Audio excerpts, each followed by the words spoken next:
You are listening to The Briefing, first broadcast on the 4th of June 2025 on Monocle Radio.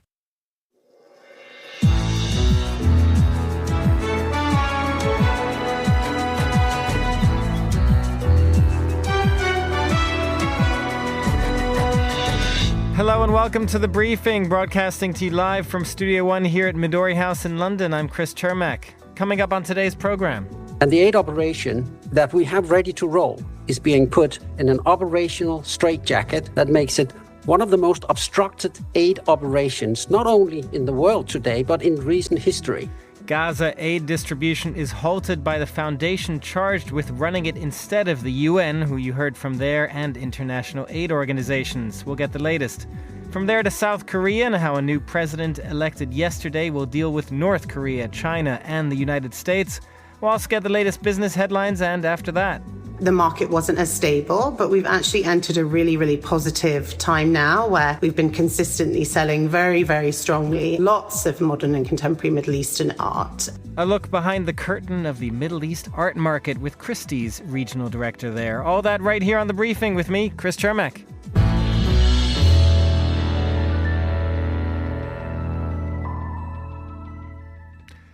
The Gaza Humanitarian Foundation has been rocked with controversy ever since it took over the distribution of humanitarian aid inside Gaza from traditional aid organizations.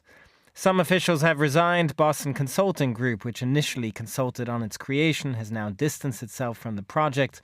And after a series of deadly incidents at aid distribution sites, along with reports of more than 100 Palestinians killed on their way to these distribution sites, the foundation says it is once again suspending aid for today.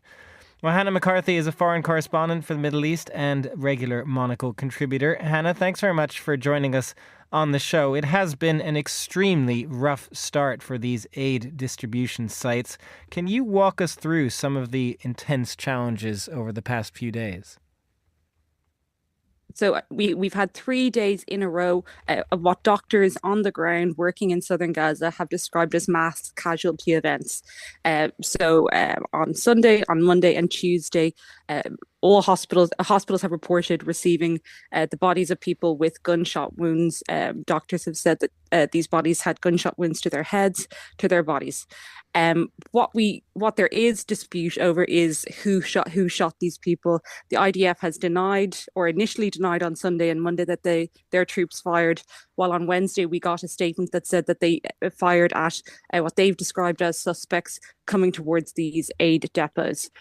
What we've heard from eyewitnesses on the ground, they've said that they were fired on by Israeli troops, and what they've said is they were fired from all directions. Some described being shot at by helicopters. It has been difficult to confirm.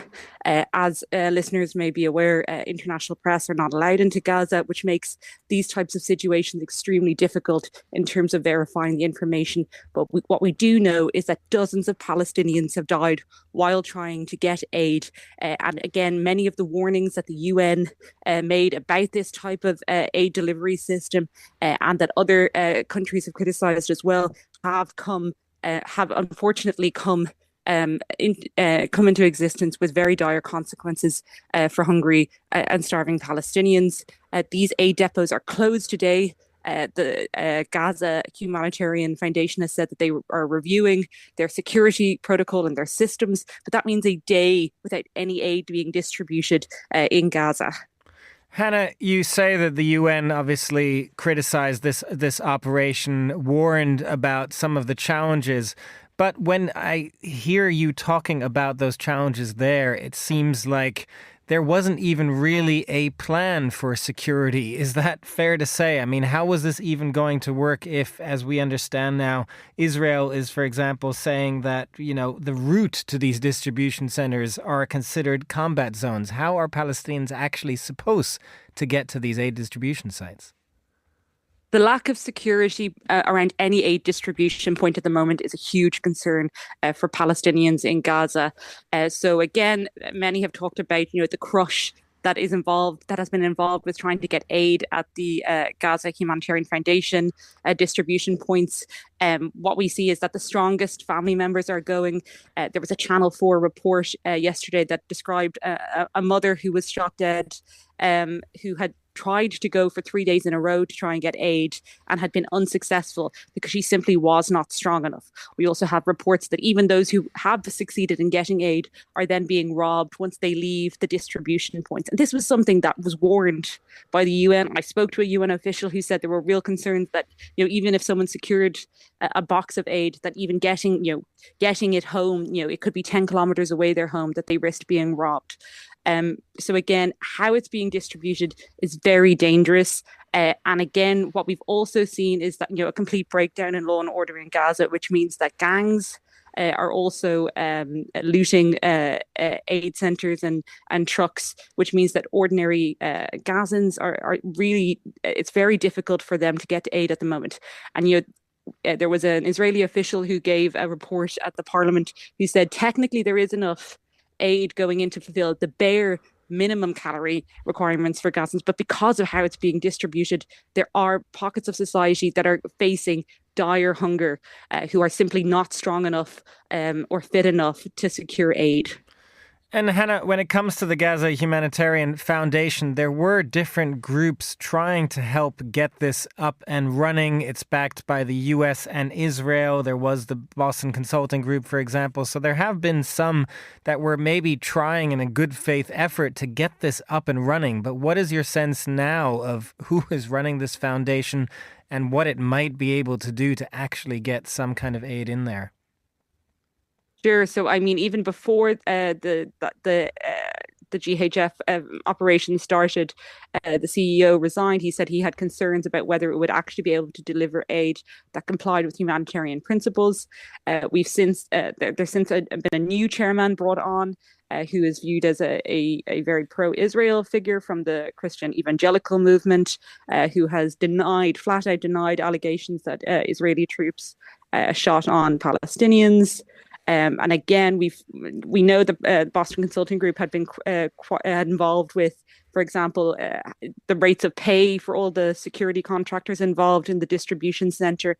And again, it's unclear without their help, how is this operation actually going to function? So again, if the management power which are overseeing these centres are already falling away at a point when it is not successfully running. I don't think anyone could say the past week has been a successful rollout of this aid delivery system. Big questions remain how they can continue to operate this. And just finally, Hannah, is there any way that the international aid organizations that were involved, the United Nations that we heard from at the top of the show as well, not only what they're saying about this operation, but is there any way that they could either play some kind of role in this, or are they pushing for a renewed role getting back into Gaza themselves? They have a very well-oiled system for how they deliver aid. They have a network of distribution points. They have trust with the local communities. And again, how the aid distribution system works in Gaza, or has traditionally, is that also it employs local Palestinians. So there's a whole structure that already exists. And again, that still exists if aid is allowed to flow through that system. But again, it remains to be seen whether they're going to be allowed. At the moment, UNRWA, cannot coordinate or have any communication with the Israeli authorities. So it very much depends on Israel, whether Israel continues to forge ahead with this flawed aid distribution program, or whether significant pressure is put on them to allow the UN system to return into operation. Thanks very much for unpacking all that for us, Hannah. That was Hannah McCarthy, foreign correspondent for the Middle East and regular Monocle contributor. And now here's Monica Lillis with the day's other news headlines. Thanks, Chris. Israel has hit Syria with a series of strikes overnight, saying it has been targeting weapons belonging to Syrian authorities. Syria and Israel have recently engaged in direct talks to ease tensions. The Israeli defense minister said that he held Syrian President Ahmed al-Shara responsible for the two projectile launches. 3 ex-military officers have been found guilty of killing 4 Dutch journalists who were making a documentary on El Salvador's civil war in 1982. The journalists had linked up with the leftist rebels and planned to spend several days behind the front lines reporting on the war. The charged former officers, none of whom were present in court, were sentenced to 15 years each in prison for the killings. Vietnam has ended a 2-child policy, aiming to meet population challenges as the Southeast Asian country has seen a decline in the fertility rate.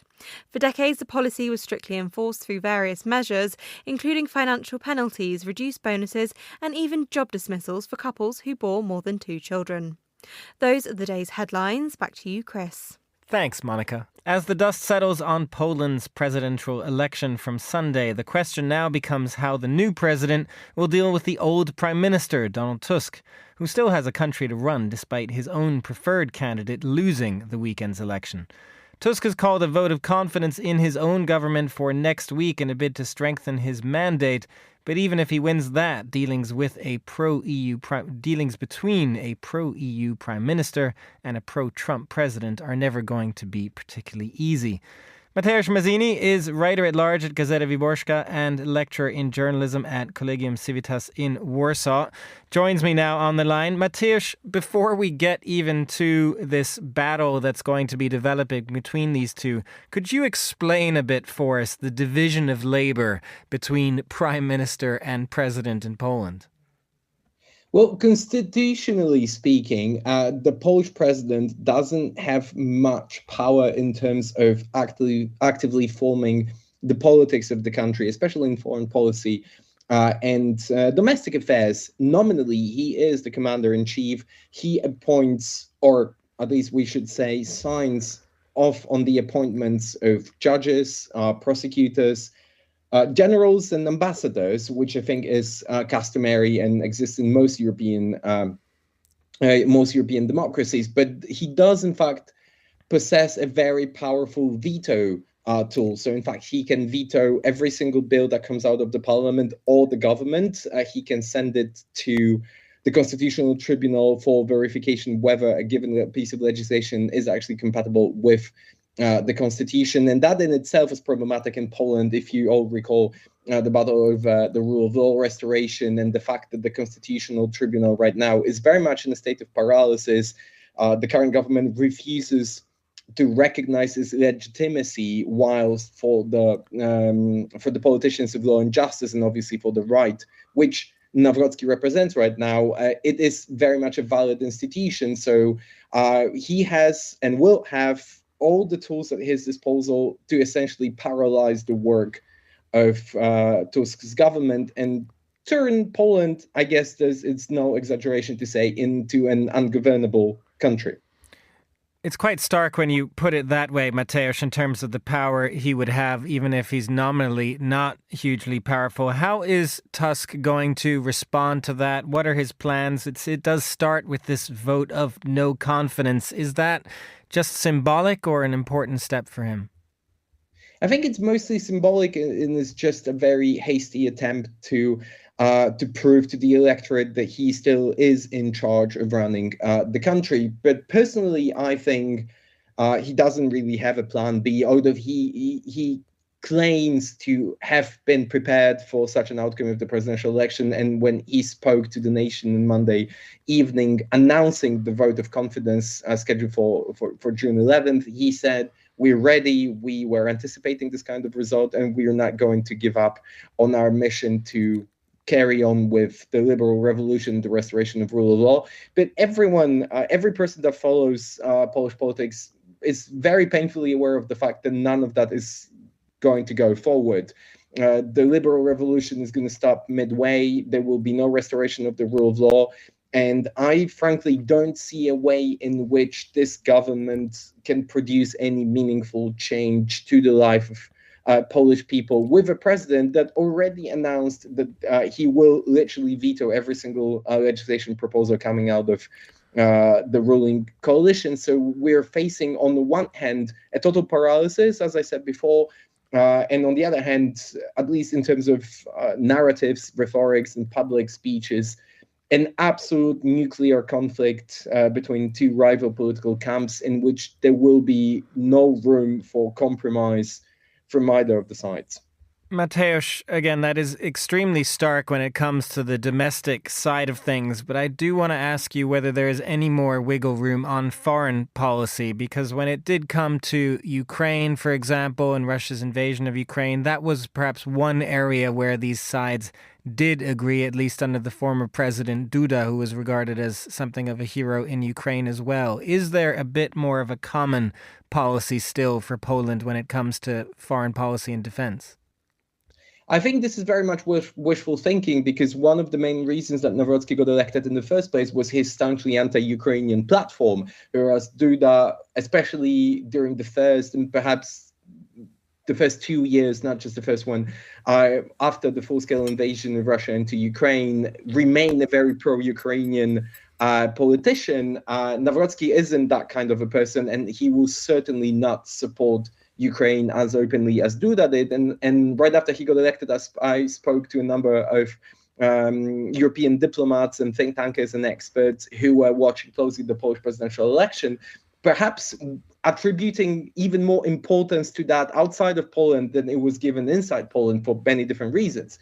And there's a lot of uncertainty because Nawrocki doesn't have a political career behind. He's a political unknown, a political nobody that comes out of the world of politics. So nobody really knows what he represents, what he stands for, especially outside of the country. And there's a lot of hope that maybe he will be a reincarnation of Andrzej Duda in foreign policy, at least. But I think this is very much out of the question right now, especially given that ideologically, he actually represents not just the right-wing populism of law and justice, but much more than that. He is a far-right politician when it comes to his ideological makeup.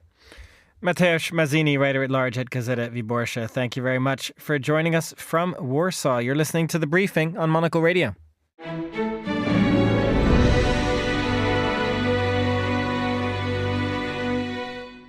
You are back with The Briefing, and now to another election in South Korea, where Lee Jae-myung has won a presidential poll that had been very closely watched for domestic reasons in the aftermath of martial law being instituted by the last president. But it could also have some big implications for foreign policy, and that's what we're going to focus on for this segment. The country has long struggled to maintain any sort of relationship with North Korea, and also, of course, considering the future of the U.S. alliance under Donald Trump. There are a lot of questions facing this new president, and I'm joined now by Joseph Yee, Associate Professor of Political Science at Hanyang University. Joseph, how is President Lee, first of all, perceived himself as a leader within South Korea? How will sort of his own personality and his approach inform his foreign policy? President Lee is considered a highly polarizing leader, like his predecessors, President Yoon and President Yoon Suk-yeol. His Progressive Party supporters consider Lee to be the savior of democracy, but conservatives consider Lee to be a Machiavellian tyrant who paralyzed the previous government. And so this kind of polarization may undermine his attempts to do foreign relations with his neighbors, especially with North Korea and China. And what is his policy when it comes to, for example, North Korea? Because that in itself is always quite a polarizing topic in South Korea, is it not? Whether to sort of go for rapprochement or not with North Korea. Yes, North Korea and Japan are the two most polarizing topics. And then I think, his party and President Lee personally wants better ties with North Korea. On the other hand, he's more structurally constrained. So back in 2018, the progressive President Moon, he went to North Korea and he did finger hearts and hugs with Kim Jong-un. But it's hard to imagine that happening now because, after North Korea participated in the Russia's war against Ukraine. So he'll be very constrained in terms of the kind of in terms of improving relations with North Korea, as long as the Ukraine-Russian war is going on. And you mentioned Japan there as well. Explain that a little bit more for us. This month is actually, I understand, the 60th anniversary of the normalization of diplomatic relations with Japan. But yet, as you say, the relationship with Japan is extremely polarizing. Why is that? It's polarizing because, there's divisions in terms of how we understand history. Not only between Koreans and Japanese, but also between left-wing and right-wing Koreans.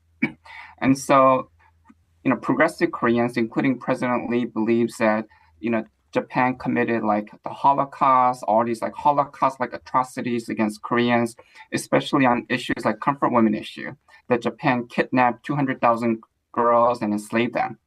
But many Japanese, including the government, disagrees and thinks that the Korean government did the same thing with a comfort woman for the U.S. military, and so this is not a Holocaust-like situation, and so we have these like very different. We do not even agree on the same facts as to what happened in the past. Like, did we kidnap the woman to become comfort women, or did they volunteer on their own for advance payments?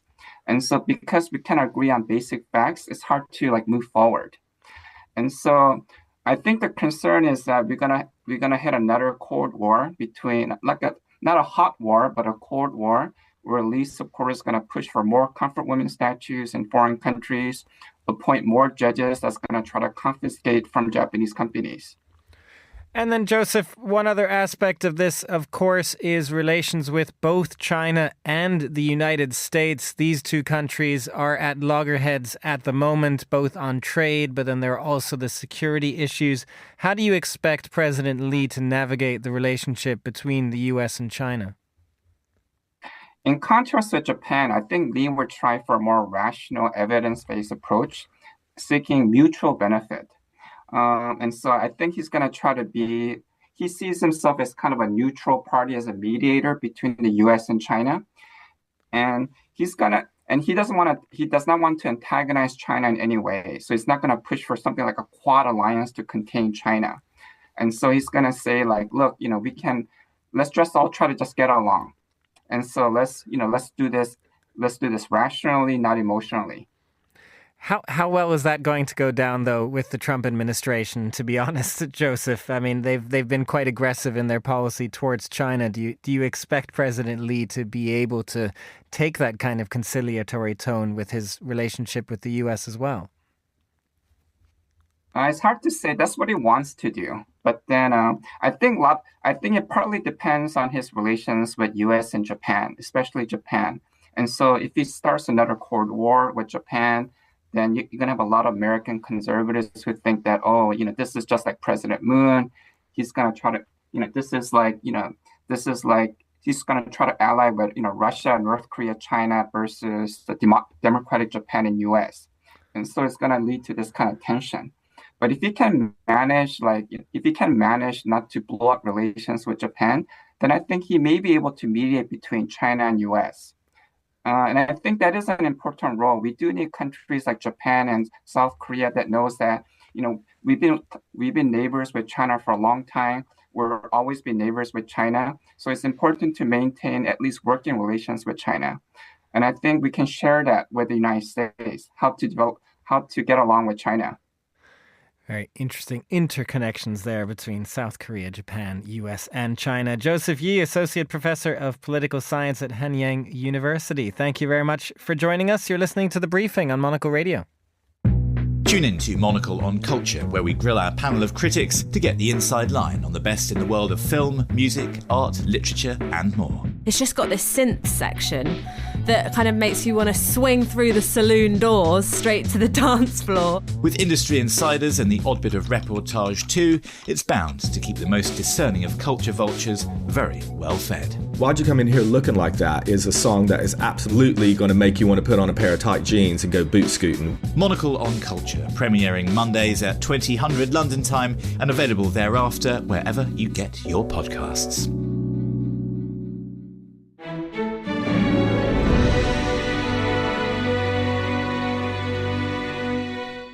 This is The Briefing, and it's time now for a look at the world of business with Ewan Potts, reporter at Bloomberg, joining me from their London newsroom. Ewan, always good to have you back on the show. We were just talking about South Korea and the sort of foreign policy, presidential elements of that presidential election. Korean stocks have been doing pretty well just because the outcome of the election was pretty clear. How are markets faring more widely today? Hello, Chris. I know you like to keep a close eye on markets, but for anyone who's not been paying attention, I have an update which may surprise given the news flow. Global stocks are at an all-time high today. It's the first time that's happened since February. Shares in Korea, as you mentioned, flew into a bull market earlier after that decisive result in their presidential election. And the Polish market's been on a tear lately with their election now out of the way. But these are all sideshows. When it comes to stocks, it is all about the United States of America. The US market accounts for about 2/3 of the entire global value of stocks. And that market has been on fire. It got a bump yesterday after jobs data showed the labour market still in resilient form.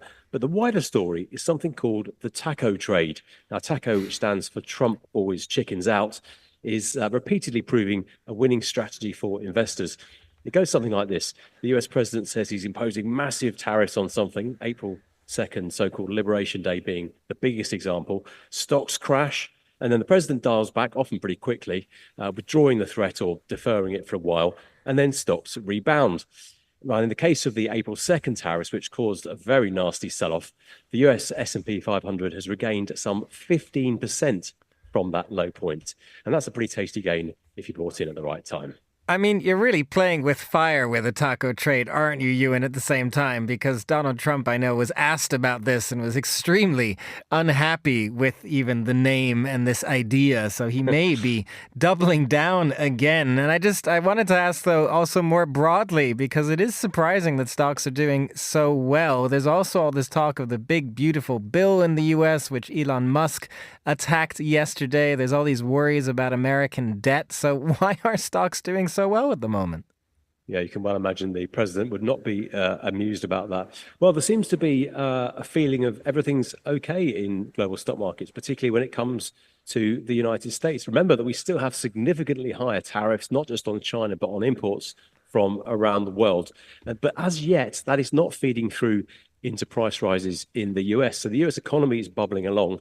And if you look at the stock market, investors think there is really nothing to worry about. Whether that is the case, I think, will play out over the next few months or so. Most economists, of course, say that tariffs are a bad idea, and we have some tariffs in place now.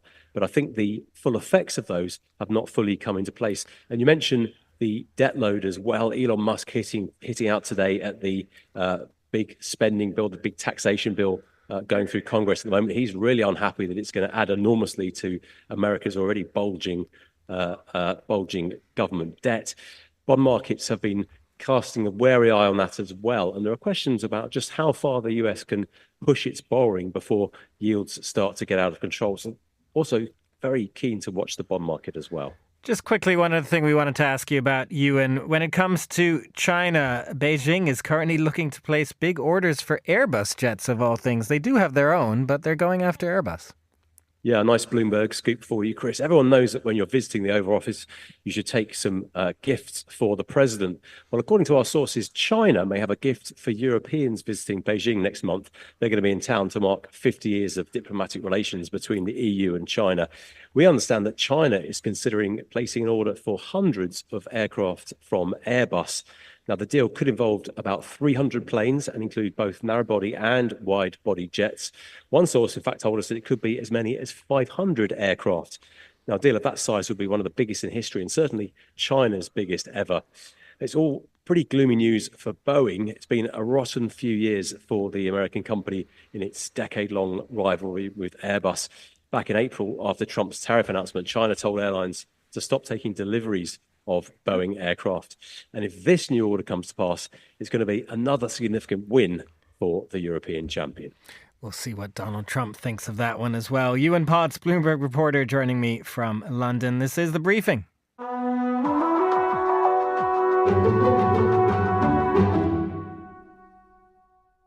And finally on today's show, a look at the growing art market in the Middle East. It is a topic you can read about in the June issue of Monocle magazine, out now, and earlier. Monocle's luxury markets editor Brenda Toohey joined Megan Kelly-Horseman, managing director of Christie's in the Middle East, at their showroom in Dubai.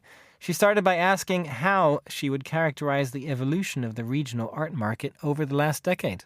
So the evolution of the market has been really exciting to witness over the last 15 years that I've been here, based in Dubai in various roles. But for Christie's, it's been 20 years. So you've certainly had some very strong moments in the contemporary art market here, some peaks, some troughs, some moments where the market wasn't as stable, but we've actually entered a really, really positive time now where we've been consistently selling very, very strongly at auction and through private sales, lots of modern and contemporary Middle Eastern art. And as we celebrate our 20 years anniversary in the UAE, we couldn't be prouder of where the market is now.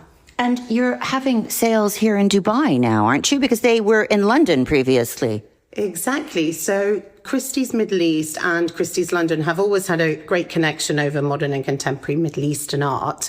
We have had live auctions in Dubai in the past, but in 2023, we brought back our Dubai sale in the spring, which is an online-only sale, and that complements our fall sale in London, which is usually end of October, early November. We've seen remarkable results for contemporary works in recent auctions. What's fueling this surge in interest and investment? Very good question. And I'm pleased to say that we just had a 100% sold auction here in Dubai, white glove or golden gavel, let's say. And, you know, there is a huge surge in interest. I think that when you consistently bring strong works to market, people sit up and take notice. So we've been carefully curating our auctions to reflect, you know, whether it's the best of modernism or the most exciting contemporary. And that's fueled more international interest, as well as seasoned collectors here who have thought, perhaps I'll de-access a small part of my collection to invest in sort of new, exciting artists. Are you seeing more first-time buyers, or are these gains being driven by seasoned collectors expanding their portfolios? I would say we actually see a healthy mix of both. Artists are attracting new clients to their work, and Christie's is helping to connect them. So I think through the galleries, through art fairs, there's more and more people interested in what is contemporary art and what's happening now. So you have your seasoned collectors who know the material well, but they're always excited to see something new. Then you have your first-time buyers that maybe are going to a gallery for the first time or an auction for the first time. So while you might think there could be more hand-holding there, it can be quite the opposite. You know, the next generation are pretty digitally savvy. Lots of our auctions are online. Our private selling exhibitions have an online presence. So we're seeing a healthy mix of seasoned collectors and first-time buyers. Which cities or regions do you see emerging as the next cultural hubs or collecting centres in the Middle East? I don't think you can have a conversation about anything in the Middle East without mentioning the Kingdom of Saudi Arabia. I think that obviously that's quite a clear market. Younger Saudis are looking to invest in what's meaningful to them, perhaps buy art that supports their visual culture and their experience. So we are seeing definitely more interaction from Saudi Arabia. So I see that, of course, that's going to be a big player regionally. I would also say Qatar and Abu Dhabi, who have always had longevity, you know, within the art market, let's say. I think it's quite well known with what they do, that they're heavily invested in that. But we're also seeing Art Basel Doha for 2026. And I think that certainly brings a bit of a different lens onto the region. And perhaps we'll see more collectors coming to our shores. Do public institutions and museums in the region help set the tone for the market, or are they following in the footsteps of private collectors? I would say that's sort of hard to answer because I think it depends on the type of collector. But I will say that institutions here, they tend to collect pieces that already have a proven market, perhaps. At the same time and in the same breath, I think now about the Malaysian Contemporary Art Show of the AFK collection at the Cultural Foundation in Abu Dhabi, who were showing, modern and contemporary Malaysian art for the very first time in the UAE and really internationally, to be honest. So I feel that there is a sense of doing something quite innovative there. Obviously, with the Sharjah Art Foundation, you also see major exhibitions moving from Sharjah to London and elsewhere. So there's sort of that sense of from here out and bringing underrepresented or unknown artists here or movements. So I think then the collectors can say, wow, this entity is investing in that. Maybe that's something that I should look to as well. I think then you have art fairs and galleries and auctions doing a lot of work around presenting, the old favorites, but also perhaps new opportunities to see new bodies of works. And obviously biennales play a huge part in that as well. So collectors then might take inspiration. Here we have less of a culture of privately owned museums, although that is changing. So I suspect that it's kind of in tandem, that they both influence each other in their own way. That was Megan Kelly-Horseman, Managing Director of Christie's in the Middle East, speaking with Monocle's luxury markets editor Brenda Tui in Dubai. For more coverage of the region's burgeoning art scene, you can pick up the latest edition of Monocle on newsstands today. That's all for this edition of The Briefing. It was produced by Monica Lillis and Ryuma Takahashi in Tokyo. Our researcher was Francesca Jokes. Our studio manager was Flynn Simons. The Briefing is back tomorrow at the same time. I'm Chris Chermak. Goodbye, and thanks for listening.